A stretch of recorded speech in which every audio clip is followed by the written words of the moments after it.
In this video, I'm going to be looking at communication issues, how you could spot the problem and the issues as they begin when couples used to talk a lot suddenly stop talking, the reasons why they stop talking, and what they can do about it. So let's get into this.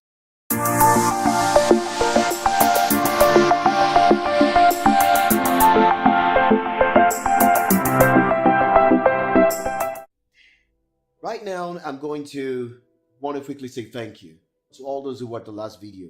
And I want to say thank you especially to Kathleen Olsen and also to Ugo Uyana, who actually made some beautiful comments in the last video. That was very kind of you. Thank you for watching. Why is it that couples today, when you first meet them, they're all over each other? They keep talking, they find it very difficult to let go of each other. And but after a while, after a short while, what I mean short while, after down the line, maybe 7 months, 1 year, that seems to stop. And then before you know what's going on, they start getting used to not talking to each other at all. And this is dangerous. I must say again, very dangerous to the health of any type of relationship that you have. If you're just in a relationship, or you're cutting, or you're actually married, one of the things that's going to help drive the relationship, grow the relationship, is going to be communication. Now, you find out that most of the time, from what we've discovered, a couple who begins to talk and then suddenly dries up, they don't want to talk to each other anymore. A couple who does that, most of the time, do so because they're having issues, learning to resolve conflicts amongst each other. Now, in every relationship that you're going to find yourself, there is bound to be conflicts. Conflicts will come as a result of people maybe having a disagreement in certain areas of communication, or certain areas of topic, or certain areas of interest. And this is bound to come because you're not going to be dating yourself. You're actually going to be dating someone else, someone with a different background, someone with a different taste, someone with a different values, maybe different sets of values. I mean, as you probably would begin to discover gradually. But that does not mean the relationship has to end because there's a difference. Now, the issue is you're different from each other, but none of you is wrong for each other. You're different, but not wrong. Being different does not mean you're wrong. And if we have settled that being different does not mean you're wrong, then why is it that we find it difficult to understand and to begin to accept the other person's view? Now, but you see, the key thing here when you're communicating and you're looking into issues is you're going to need to stay on the issue. What do I mean by having to stay on an issue? Let me give you an example. Let's say there's this couple who probably goes around, both of them are very busy. And at the end of the day, the husband has a problem having to go with his own car to work because he's got a fault. Now he tells the wife, please, I need you to run 1 or 2 errands for me that I would have run if I was with my car. Because right now I have to try to find ways of getting to the office. And it might not be very comfortable for me to run these errands that I would have normally run, when I get there. Then the wife answers and says, I don't think I can do that either because, you see, I have a very tight schedule at the office today. Instead of starting work at 8 a.m., I have a 7:30 very important meeting that I cannot miss. And then by the time I'm done with the meeting, I have a lot of other presentations that I actually need to prepare for, which I'm going to have to make in the next 3 days. And if I don't start preparation right now, it's going to be very difficult. Now, don't forget right now that the issue is, I want you, based on what the husband has said, I need you to help me to run some errands that I would have run if my car was fine. Now, as soon as the wife gives the answer that I've given to you, already, there's a possibility the husband goes on to say, why can't you just be there for me? Why can't you just be of help to me? Now, he's telling her, why can't you be there for me? Why can't you just help me? She begins to wonder, what do you mean by, she answers, actually responds and says, what do you mean by I can't, why I mean, I'm not there for you. I don't understand what you're talking about. What do you mean by I'm not there for you? Are you trying to tell me that I'm not there for you? Are you trying to tell me that I'm never there for you? The man retorts and says, yes, You're never there for me. Every time I've noticed that every time I ask you for something, you're always making excuses and you never get round to getting it done. Now you see, this is the problem. Remember, this started with an issue. What is the issue on ground?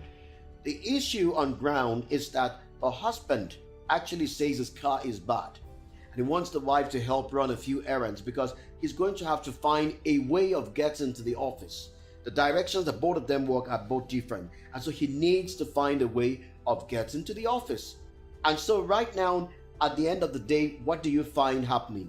What you find happening is this. They've moved away from the issue and they've started to blame each other. Now, the husband begins to tell the wife some few things some other issues that could have been dealt with amicably. Issues that could have been dealt with, he begins to go around and tell her all types and manner of things. And that can be very hurtful. The wife also retorts, and as both of them begin to talk back at each other, the issue is lost. And so they're not settling anything, they're now beginning to quarrel. Before you know what's going on, they also go down even lower and move from now attacking each other to beginning to attack the relationship. The wife may say, you see, when you talk like this, I know I've made a mistake. I know I should never have married you. I know it was a mistake from the very beginning. And this relationship, I've been thinking about it. We're not compatible at all. The husband answers back and says, yes, you're right.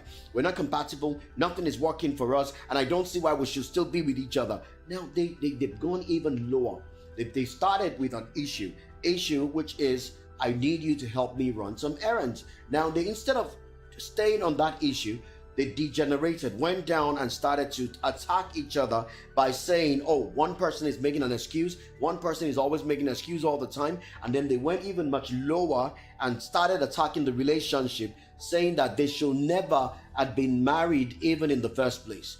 Now, these should not be at all, because at the end of the day, once you move away from the major issue, you will not be able to solve anything. At the end of the day, you won't be able to solve much. And that's what happens to a lot of couples, in relationships and also in marriage. Once they begin to begin to go that route, a lot more things, terrible things happen over and over and over. And they realize that once there's something they have to talk about, they begin to feel, oh, we're not going to get along here. These things are not going to work. Maybe I just need to stop talking. Maybe I just need to. And before you know it, gradually, they start to shy away from discussing or communicating at all because they feel this person is difficult to talk to. Or the other person says that person is difficult to talk to. There's nothing like that. None of you are difficult to talk to. The problem you have is this. You have not learned how to actually communicate with each other. You have not learned how to stay on the issue and not deviate from the issue. What can be done in such a situation? One partner, one of them has got to always bring the other person back to the issue and do everything to avoid getting into talking about any other thing. You have to get back to the issue. How? When he says that, look, I'm busy, and your husband says, you're never there for me, just says, oh, I'm sorry, I might seem not to be there for you right now, but if this is something that you can leave till tomorrow, I can assure you that I will do it for you. And if it goes on to say again, that's what I'm saying, you will not do it, you're going to make an excuse again. Say, I promise you, I will run this errands for you if it is possible to run it tomorrow. Now, what are you doing? You're staying on the issue. You refuse to have him move you out of the issue. And that way, gradually, you can actually handle that issue and get it resolved. And that way, you solve so many issues. Couples are not talking today because there are so many unresolved issues amongst them. So many unresolved issues between each other. And when that arises, you find out that really there will be a lot of gap because the unresolved issues have created so much gaps right now. You can resolve your issues one by one by one by one. Don't let it affect your marriage. You've got a good thing going on for you. Don't lose it. Don't lose your marriage. Stay with that marriage. It's a gift from God to both of you. And I can assure you that it works. Marriage works. And yours will not be an exception. Thank you very much for watching this video. Like, comment, share the video, and don't forget to subscribe to this channel.